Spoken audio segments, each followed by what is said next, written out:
Providing costumes for your upcoming player show should not be stressful. After all, remember, we always have Amazon.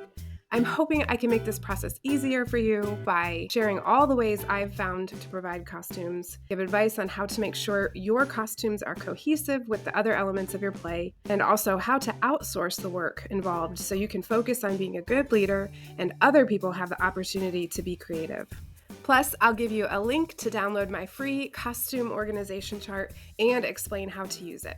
Hello, I am Bethany Baldwin, owner and creator of Music, Art, and Drama m.a.d Society, and let's get into all the easy ways that you can provide costumes for your club. Number 1, have the students completely come up with their own costumes. 2, have them provide part of their costumes or their clothes, and you provide the unique stuff and use your club's funds for those things. 3, go to thrift stores and find items, or send a student or a guardian to do that for you. 4, make items from scratch if you have someone that can sew or is very crafty. Or 5, order what you need online. Honestly, each year for my spring play, I find that I have to use all of those options to some extent. Just try to be flexible so that people don't have to spend a lot of money. Speaking of saving money, here is a hint. If you have a specific costume item, post it on social media, and not only will that give you a reason to post about the play, giving you a little more exposure for the play and ticket sales, but you might get something for free that would have been way better than what you purchased on Amazon.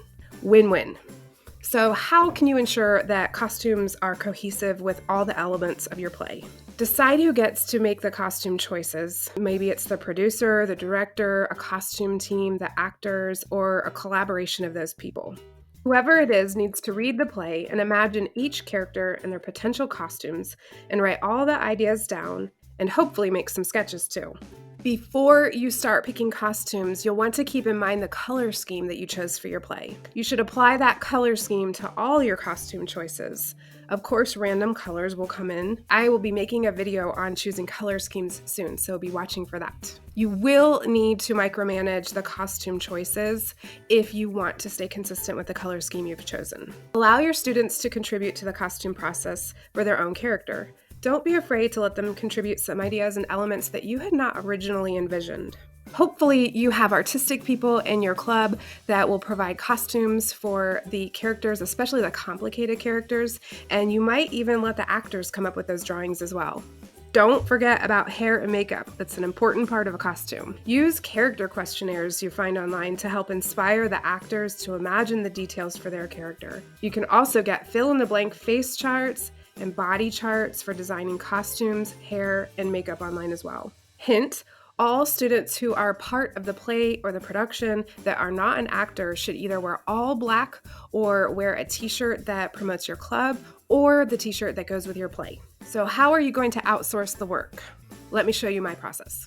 All right, so here's me with my new script for this spring, turned into a master event guide, which I have a video for if you want to find how to turn your script into a master event guide. And on the front, we have all of the characters for our play. And what we did is all the costumes in my attic threw up onto my piano room floor, and a couple of the students in my drama club divvied them out into characters. So each character has, we have the character and the person, and then a description of their costume.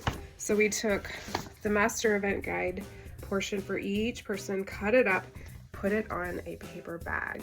So then we had practice, and I had everyone try on everything that they had in their bag.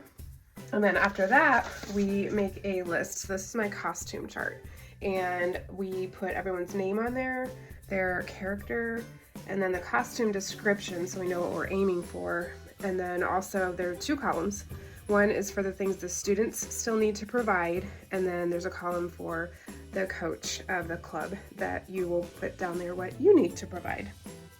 Don't forget to follow the link below this video to download my costume chart. And as soon as you've finished this, post it anywhere you can for your club. That way all of the students, all the guardians, and everyone volunteering and helping knows exactly what needs to be done and provided for costumes. Remember to express and post the deadline for costumes for when they need to be finished. And it should be at least 1 week before your club's picture day. If you have any advice on how to make the costume process better or other ways that you've found to provide costumes that other drama coaches could benefit from, including me, post it below, make a comment, and I would love to see what other people do. Improve your drama club even more by clicking on one of these videos by Bethany.